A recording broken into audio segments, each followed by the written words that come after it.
The stable, proudly brought to you by Llowalong Farms, and don't forget their huge stallion incentive with their 5 stallions and all eligible for the $100,000 bonus. I am here today at the Lagoon in Bathurst, catching up firstly with Mitch Turnbull. Firstly, welcome, mate.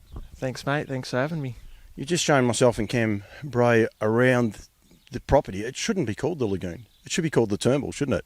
Yeah, there's a fair crew of us out here, but we've been here for a while and built up, and here we are. Just people that aren't aware, how many trainers are there here, and how many trainers with the Turnbull as their surname? Yeah, well, there's probably about 6 trainers as Turnbull, but as far as Turnbull with horses, there's a heap of us running around here, so there's a fair crew of us. It's 8 o'clock in the morning, or it's just on 8 o'clock in the morning. You said you got about a couple of hours work. You all just get in and get them done. You reckon you'll be finished by about 11:30 today? Yeah, that's it. Steve's always said, get in and get it done, then you can stuff around and do whatever you want. So that's how I've been trained. But we've got a pretty good setup and everything's all sort of sorted out. So we just get it done. It is amazing. There's no rush. Everyone's just cruising along. You actually said it was an easy day today, but I'd imagine that's just the same all the time when you guys are here. Yeah, it's pretty good. When I've got trots a few days in a row, bit of travel, and sometimes I'm a bit slow the next morning, but I'm a bit fresh at the moment, only having Bathurst last night, and the weather's good, so whatever that's all right, I'm good to go. You can't sleep in because you're right next to the stable, so I would imagine the old man belly aches when you don't get out of bed. Yeah, well, usually first thing in the morning he goes over the cattle farm for about 10 minutes, so as he's driving down the road he yells out, and if I'm not up on his way back through he yells out, so usually I've got 2 warnings to get started. Is it fun? Do you enjoy it, like the family environment? Do you enjoy it? Yeah, definitely. Well, always just following Steve, always wanted to be a driver, so now I'm driving for him. I can't wish for much more, but yeah, as everyone, just passionate about the sport, so if you're in here doing it, then what much else do you want? You drive for Dad, and you drove last night. You recently reached a great milestone of 400 wins, which, I mean, that's terrific. How old are you, mate? 25. That's huge, isn't it? Well, I race a fair bit, so I don't know. For me, it don't seem much when you compare to Amanda or Nathan or Steve, but I just try my best, and main thing, I just love going to races and racing, so just keep trying.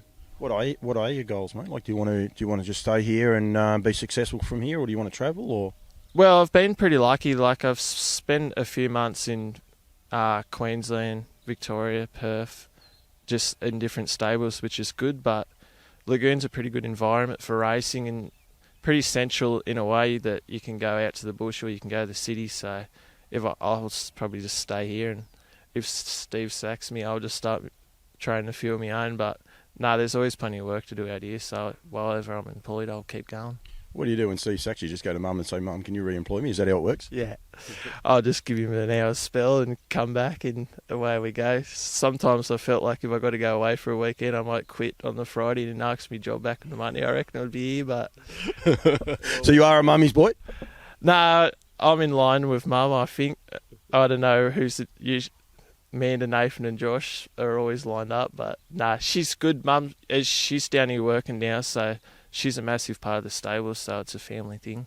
Being cheeky, but we've got to be cheeky every now and then. You'll know if Mum watches it anyway, that's for sure. She'll be able to come back to you. Mate, we're outside history here. We were outside the tombstone of Hondo Grattan, but there's a little bit more to it than just the tombstone here. And that's one of the things about the Lagoon, and I love history. I'm a lot older than you, so as you get older, you start to appreciate history. And there is a lot of history here in the Lagoon, isn't there? Yeah, well, that's right. Well, because grandfather started off his stable here, and then Dad built just a couple 100 metres down the road, and everyone sort of built off Dad in a way. So I was pretty good mates with grandfather, so always inspired to be, follow him, and then Dad. So, and then off grandfather, all his children and now his grandchildren are in the sport pretty strongly, employed by it. So we're all, followed in his footsteps in a way. Your colours are a little bit more modernised, but they are Pa's colours, aren't they? Yeah, just switched around. So, yeah, I'm a pretty strong red and blue man. I always say Turnbulls have got to have red and blue. Like, I see Abby's got a bit of white in hers, so chipped her a few times. But, yeah, when it's just a good thing to follow around, I guess. One, do you barrack for Melbourne? Melbourne Football Club. So he doesn't know. Mark Hughes is a Woodlands man. He is very passionate Melbourne man. He'll be disgusted that you didn't even answer that. So don't worry about that. We said here about the tombstone, but Pa's house is on behind that camera, and basically this was a yard, not as it is now, but it was where Hondo was kept. Although and I remember Pa had huge numbers of horses and all the rest, the good ones just had a special place in their heart, didn't they? Yeah, well, that's right. His yard was here, and his bedroom's closest room to it, so you could wake up and see him first thing, and then his living room and all that's got the massive view of it. So, and then now his gravestone's been here ever since I've been alive. So, yeah, he always had a good view. Do you harbour ambitions of training and perhaps taking over the mantle as a trainer? Yeah, well, probably one day I'll have to get a few going. Like I say, Steve's getting on a bit, so. But we've still got about 30 in work for him, so there's no panic at the moment. And main thing for me is I just want to drive. So at the moment, getting a pretty good opportunity, racing 3-4 times a week, because Nathan's got a heap in work at the moment. He's given me a heap of drives. Like when he was suspended the last 2 weeks, I think I had 2 wins for him. So just try and keep my hat in the ring as a driver at the moment, and busy enough doing that. So I don't look too far into the future. I just look for my next win.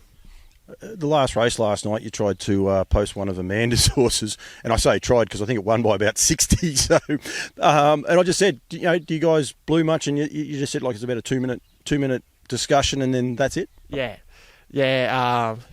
Amanda's probably give me a bit of a rev, but last night when she won, I think all she could do was laugh, and I just had to shake my head. But yeah, it's tough for me because probably my main competitors are Nathan and Amanda as drivers on the track, so they make you a better driver, but they make you look like a worse driver at times too, so it can be tough, but we just keep going. Rich, thank you very much for joining me, mate. We're going to catch up with Dave very shortly. I'm going to put it both in the same interview, but thanks for showing us around too. You've got Cam Bray, he's here from NZB, so really appreciate you taking the time, because you're flat out and showing us a bit of the history, mate. So thank you very much. Keep driving winners, mate. Well done. No worries, mate. Thanks, mate. Right, the stable now. I just caught up with Mitch Turnbull, catching up with Steve. Firstly, mate, what an amazing joint you guys have got here. Yeah, it's like a factory there, coming and going all day, but it all goes to a routine. Works all right. You say it's a factory. It's only a factory as how you guys work, because the horses, it's not a factory. All the horses are so relaxed and calm. We've been through all the stables, and every horse just relaxes. No one jumping around and carrying on. No, they are quite a breed, but they just settle in. We got one last night. She did a bit of squirreling and carrying on for a while, and then but she's only ever been used to working with one other horse in her whole life pretty well. So she'll get used to it and settle in with all the rest of them. I'm here with Cam Bray from New Zealand, and Michael House actually was the one that said to us when we said we were in Bathurst, he said, you got to go to Lagoon. You got to go to the Lagoon. It shouldn't be the Lagoon. It should be the Turnbull. Yeah, I don't know about that, but yeah, well, Dad sort of started the dynasty off, and we've all took nearly all all bar Therese, and she worked for Dad for a while too, so the whole lot of us have stuck with it. As a father, are you proud of that? The dynasty that you guys are leaving to the industry? Oh yeah, it was good to carry it on, and that's all we've known ever since school, and we didn't do much school, and none of us, I don't think. I had 2.5 years in high school and spent 2 of them in the one form, so I didn't get too good there. You're not on your own, don't worry about that. We were at the trots last night. Amanda pointed out, I'm not sure who she was, she's about 8 or 9 years of age, and Amanda goes, she'll be our next driver. There's just a wave of Turnbull still coming through. We saw all the pony trotters over there. That, as a grandfather now, that must be encouraging for you as well. Oh, for sure. Our little Ava, she's only knee-high to a grasshopper, but she works the horses, and she looks like being the next Amanda. She's pretty fearless, and just got that work attitude too. She goes good. And young Jet's just getting his licence. Nathan's boy, he's been. I wish people could see him, because he drives them here, track work, galloping, and that's probably the most dangerous part of it. And he handles it, and he's been doing it for 2 or 3 years. That's Jet, J-E-T or double T? Double T, I think. Yeah. Wait till you see the spelling on how I put this up. It'll be fine. Now I've lost my train. And so he's actually just getting his licence now, though, isn't he? He's had a couple up. I think he's had 3 or 4 trial drives. So he can't get it for 12 months. It's over a 12-month period, and he's got to have 20 drives in that. So he'll do them pretty quick. There's a sign up there on the wall, 4,000 training winners. Mitch, I think around the same, might have nearly been the same night. If not, he drove 400. Everything Amanda's done. Got Hondo Grattan. You still have a love for the industry? Yeah, and you forgot Smooth Satin. I did too, sorry. Yeah, I have. I've got the cattle farm now, which we work the horses till about 11, and me and Mitch will go over and do a bit of mucking around, cleaning up and that. And it's a bit of a getaway for me, but as far as the horses, we make sure everything's sweet there, and then Lou takes over in the afternoon. Mitch comes back and does a few stalls and that. The main thing I've settled down in is the travelling.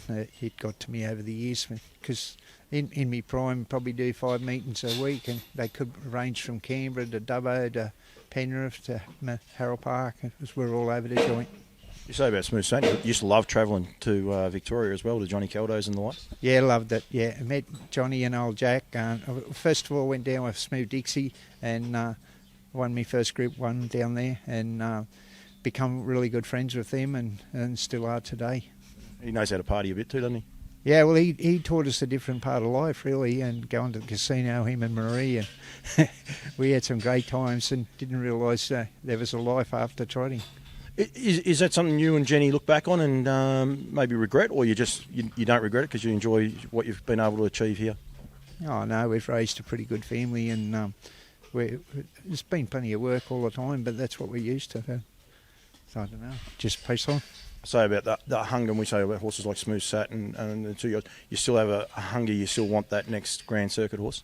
Oh, that'd be lovely, yeah, but like I always wanted to travel with one, and we've been able to travel a lot with him, and then we had Free in the Inners down in Victoria a couple of years back, and that was exciting too. And yeah, so and you meet a lot of really good people down there, and it's different at the trots too.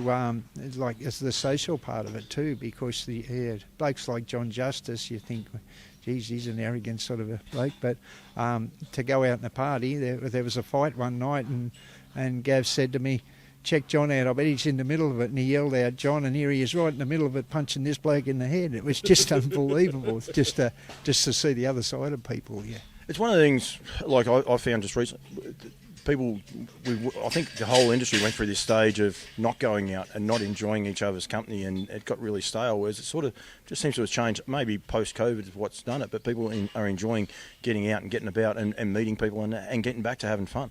Yeah, I think that was a bit of a bugger, and probably jiggered a lot of people because they got used to sitting around and not going to the trots, and might have got a bit lazy that way, but yeah, as you said, they're gradually coming back again.